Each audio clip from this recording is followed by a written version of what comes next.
ओम शांति। 4 नवंबर 2023 बाबा के महावाक्य। मीठे बच्चे पावन बन, गति सदगति के लायक बनो। पतित आत्मा गति सदगति के लायक नहीं, बेहद का बाप तुम्हें बेहद का लायक बनाते हैं। प्रश्न, पिताव्रता किसे कहेंगे? उसकी मुख्य निशानी सुनाओ। उत्तर, पिताव्रता वह है जो बाप की श्रीमत पर पूरा चलते हैं, अशरीरी बनने का अभ्यास करते हैं, अव्यभिचारी याद में रहते हैं। ऐसे सपूत बच्चे ही हर बात की धारणा कर सकेंगे। उनके ख्यालात सर्विस के प्रति सदा चलते रहेंगे। उनका बुद्धि रूपी बर्तन पवित्र होता जाता है। वह कभी भी फारकती नहीं दे सकते हैं। गीत, मुझको सहारा देने वाले। ओम शांति। बच्चे शुक्रिया मानते हैं नंबरवार पुरुषार्थ अनुसार। सब एक जैसी शुक्रिया नहीं मानते। जो अच्छे निश्चय बुद्धि होंगे और जो बाप की सर्विस पर दिल व जान सिख व प्रेम से उपस्थित हैं, वो ही अंदर से शुक्रिया मानते हैं। बाबा, कमाल है आपकी। हम तो कुछ नहीं जानते थे, हम तो लायक नहीं थे आपसे मिलने के। सो तो बरोबर है, माया ने सबको नालायक बना दिया है। उनको पता ही नहीं है कि स्वर्ग का लायक कौन बनाता है और फिर नरक का लायक कौन बनाते हैं। वह तो समझते हैं कि गति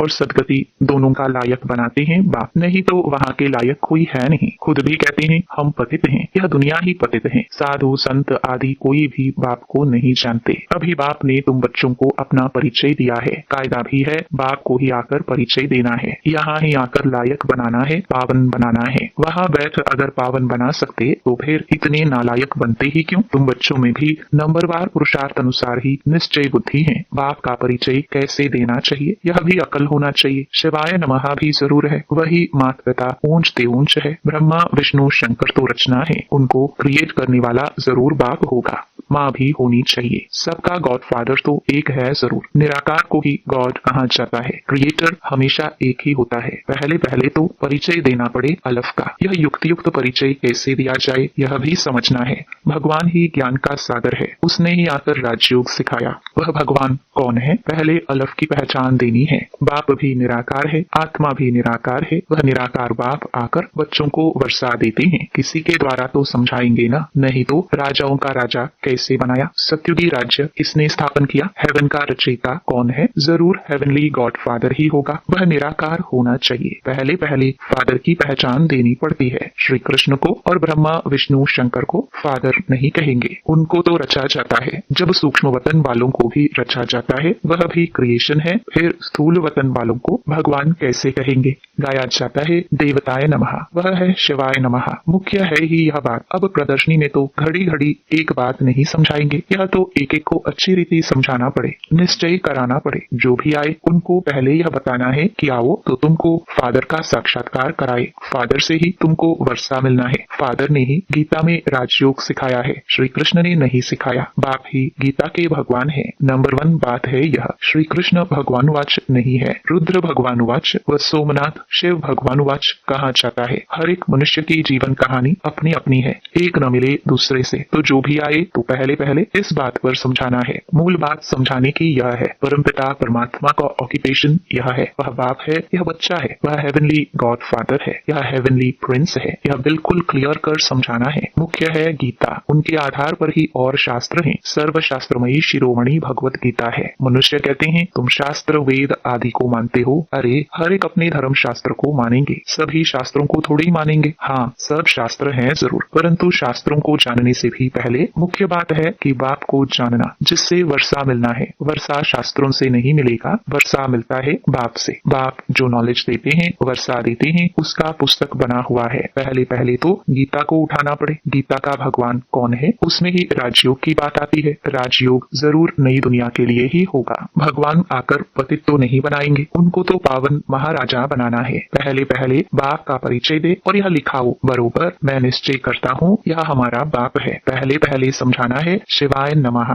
तुम मात पिता, महिमा भी उस बाप की ही है। भगवान को भक्ति का फल भी यहाँ आकर देना है। भक्ति का फल क्या है यह तुम समझ गए हो। जिसने बहुत भक्ति की है उनको ही फल मिलेगा। यह बातें कोई शास्त्रों में नहीं है, तुम्हारे में भी नंबरवार पुरुषार्थ अनुसार जानते हैं। समझाया जाता है तुम्हारे बेहद के माँ बाप वह है। जगदम्बा जगत पिता भी गाए जाते हैं। एडम और ईव तो मनुष्य को समझते हैं, ईव को मदर कह देते। राइट वे में ईव कौन है यह तो कोई नहीं जानते। बाप बैठ समझाते हैं। हाँ, कोई फट से तो नहीं समझ जाएगा, पढ़ाई में टाइम लगता है, पढ़ते पढ़ते आकर बैरिस्टर बन जाते हैं। एम ऑब्जेक्ट जरूर है, देवता बनना है तो पहले पहले बाप का परिचय देना है। गाते भी हैं तुम माता पिता, और दूसरा फिर कहते हैं पतित पावन आवो। तो पतित दुनिया और पावन दुनिया किसको कहा जाता है? क्या कलयुग अभी 40,000 वर्ष और रहेगा? अच्छा, भला पावन बनाने वाला तो वह एक बाप है ना, हेवन स्थापन करने वाला है, गॉड फादर। श्री कृष्ण तो हो ना सके, वह तो वर्षा लिया हुआ है। वह श्री कृष्ण हेवन का प्रिंस है और शिव बाबा हेवन का क्रिएटर है। वह है क्रिएशन फर्स्ट प्रिंस। यह भी क्लियर कर बड़े बड़े अक्षरों में लिखना चाहिए तो तुमको समझाने में सहज होगा। रचयिता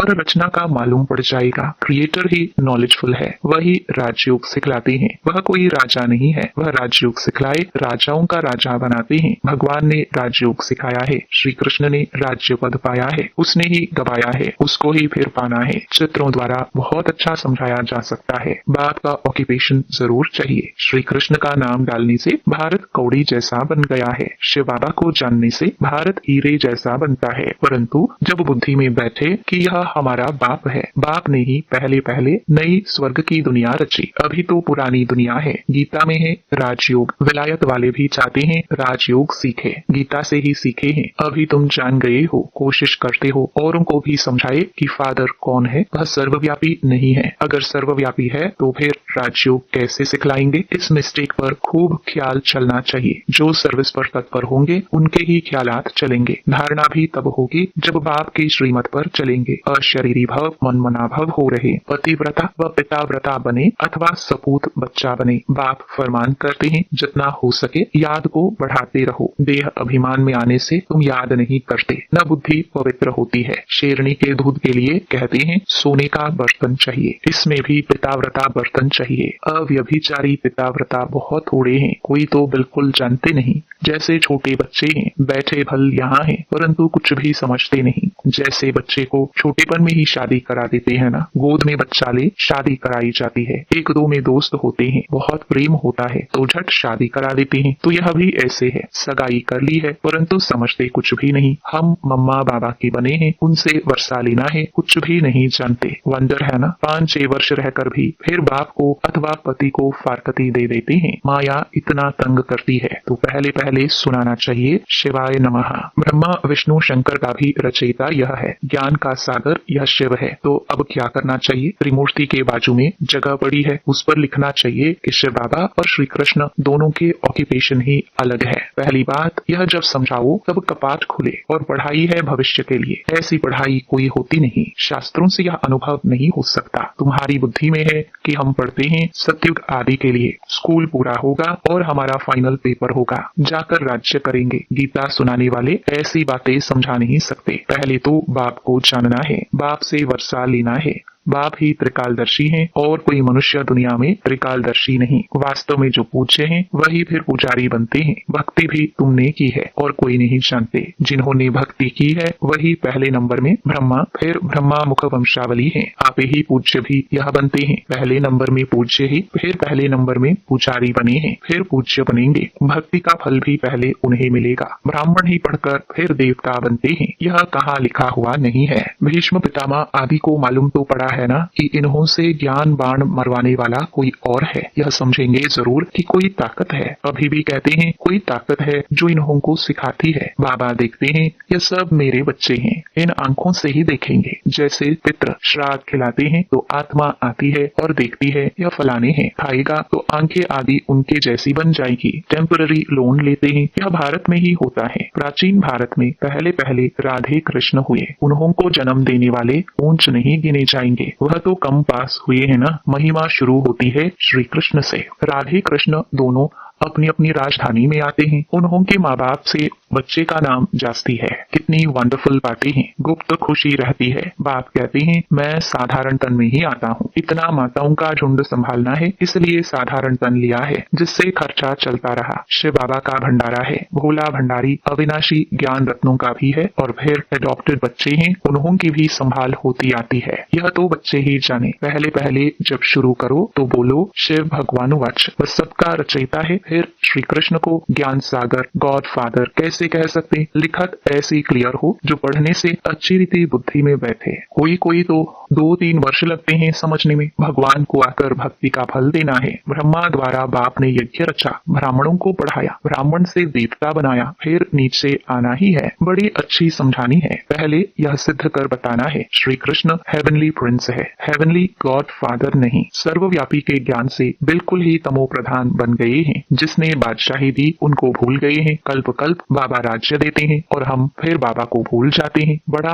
वंडर लगता है। सारा दिन खुशी में नाचना चाहिए। बाबा हमको विश्व का मालिक बनाते हैं। अच्छा, मीठे मीठे सिखिलते बच्चों प्रति माता पिता बाप दादा का याद प्यार और गुड मॉर्निंग। रूहानी बाप की रूहानी बच्चों को नमस्ते। धारणा के लिए मुख्य सार। पहला, अव्यभिचारी पिताव्रता हो रहना है। याद को बढ़ाते बुद्धि को पवित्र बनाना है। दूसरा, बाप का युक्त युक्त परिचय देने की विधि निकालनी है। विचार सागर मंथन कर अलफ को सिद्ध करना है। निश्चय बुद्धि बन सेवा करनी है। वरदान, स्व परिवर्तन द्वारा विश्व परिवर्तन के निमित्त बनने वाले श्रेष्ठ सेवाधारी भव। आप बच्चों ने स्व परिवर्तन से विश्व परिवर्तन करने का कॉन्ट्रैक्ट लिया है। स्व परिवर्तन ही विश्व परिवर्तन का आधार है। बिना स्व परिवर्तन के कोई भी आत्मा प्रति कितनी भी मेहनत करे परिवर्तन नहीं हो सकता, क्योंकि आजकल के समय में सिर्फ सुनने से नहीं बदलते लेकिन देखने से बदलते हैं। कई बंधन डालने वाले भी जीवन का परिवर्तन देखकर बदल जाते हैं। तो करके दिखाना, बदल कर दिखाना ही श्रेष्ठ सेवाधारी बनना है। स्लोगन, समय, संकल्प और बोल की एनर्जी को वेस्ट से बेस्ट में चेंज कर दो तो शक्तिशाली बन जाएंगे। ओम शांति।